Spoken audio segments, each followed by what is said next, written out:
Ini yang dikatakan bahwa dalam belajar huruf-huruf hijaiyah itu, bacaan Quran, huruf itu ada yang sama bentuk, sama, nggak beda sedikit pun.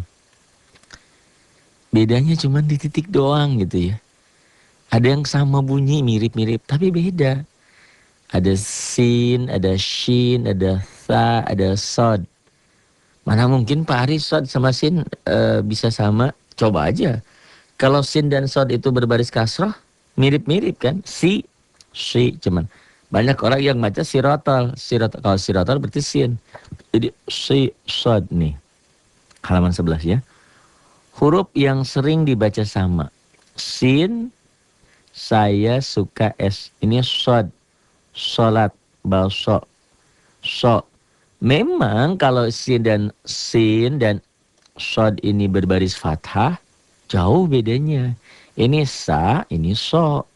Ini bunyi a, ini bunyi o. Sa, so. Tapi manakala dia berbaris kasroh, mirip. Si, beda memang. Tapi banyak orang yang membaca sama.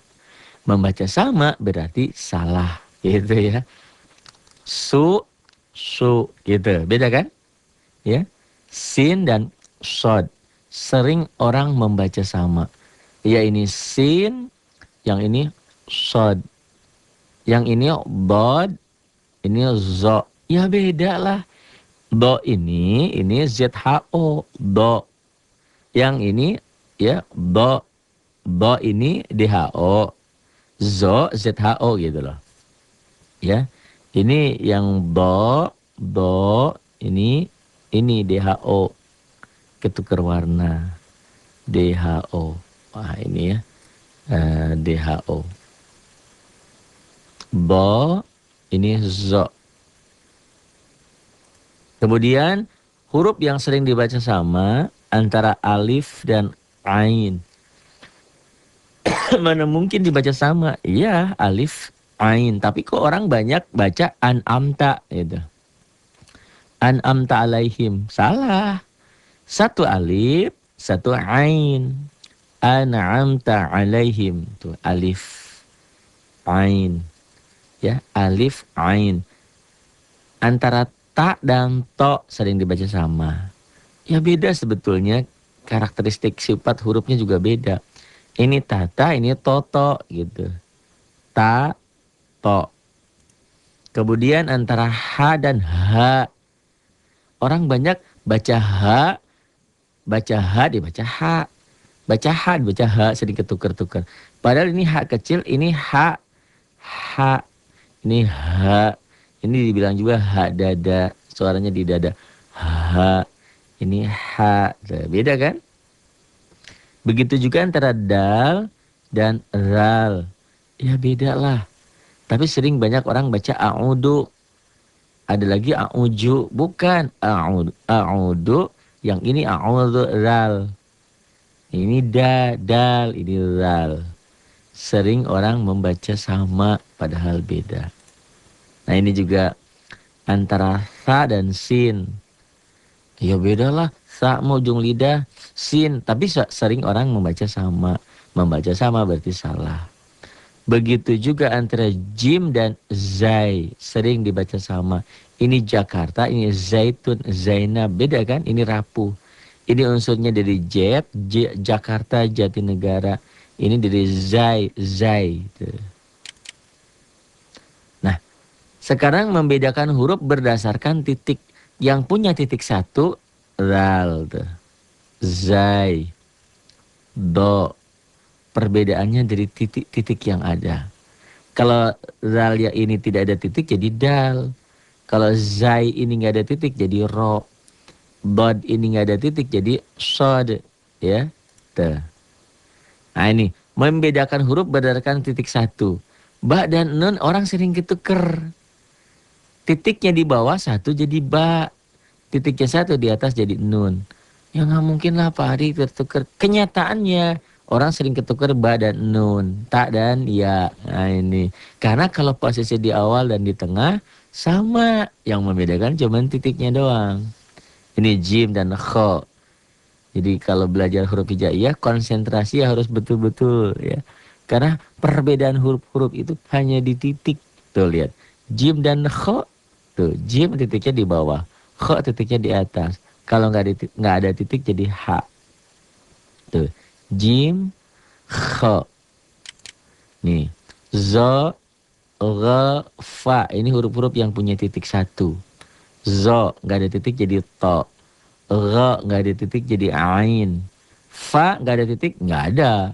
Ada juga yang nanti titiknya dua jadi kof, ko, baju koko. Tapi dia rumahnya di nun. Ya, nih, ko. Nggak begitu beda kalau dia hidup hurufnya ya. Kecuali kalau dia mati, kop itu jadi kol-kolah. Ya, hak, kok. Tuh.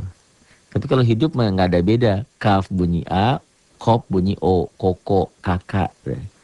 Ini zo, ini ro, ini fa. Huruf-huruf yang punya titik satu. Ini sama bentuk beda titik, coba lihat. Rumahnya sama kan? Yang merah ini, merah, kuning, hijau. Rumahnya sama. Manakala titiknya satu di bawah, dia jadi ba. Manakala titiknya di atas dua jadi ta. Kalau titiknya dua di bawah juga iya. Ya beda lah Pak Ari kalau iya dengan tak. Iya, kalau dia sendiri. Tapi kalau dia ada gabung, adanya di awal dan di tengah, antara tak dan iya nggak ada beda. Yang beda cuman letak titik.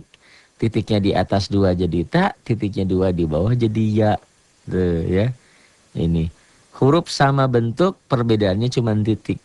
Kalau titiknya satu di bawah jadi ba, titiknya dua di atas jadi ta, titiknya tiga jadi sa. Ba, ta, sa. Huruf yang bentuknya sama, perbedaannya di titik saja. Titiknya satu di bawah jadi ba. Titiknya dua di atas jadi ta. Titiknya tiga di atas jadi sa. Kalau titik ini ke atas jadi nun. Rumahnya memang agak bulat. Kalau sendirian. Tapi kalau dalam kalimat, kalau sudah nyatu, nggak ada beda ba dan nun. Kalau di tengah dan di awal, di akhir beda lagi. Itu perbedaannya cuman letak titik. Begitu juga tak dan iya. Sering ketuker nih antara ba dan nun, tak dan iya. Tuh, di awal, di tengah sama tak dan iya, di akhir baru beda. Ini adalah huruf yang sama bentuk, perbedaannya di titik. Ba, ta, sa. Nah ini juga sama bentuk, beda titik. Enggak ada titik yang kuning jadi ha. Ada titiknya ke bawah jadi jim. Titiknya ke atas jadi kho. Pada dasarnya kalau kita cermati enggak ada beda huruf ini. Dan huruf ini setia dengan bentuk. Dia tidak pernah berubah. Bentuknya seperti ini aja. Di awal, di tengah, di akhir. Hanya kalau di awal penulisan ekor ke bawahnya potong, diputus. Di tengah juga begitu. Di akhir balik lagi ke semula. Jadi huruf-huruf hijaiyah itu posisi di akhir kembali kepada posisi bentuk semula. Jim, ha, kho. Hurufnya sama, perbedaan cuman di titik saja. Makanya kalau nulis huruf hijaiyah harus hati-hati titik-titiknya. Titiknya ketinggalan, bahaya urusannya. Jim, ha, kho. Sama bentuk, yang membedakan cuman di titik doang.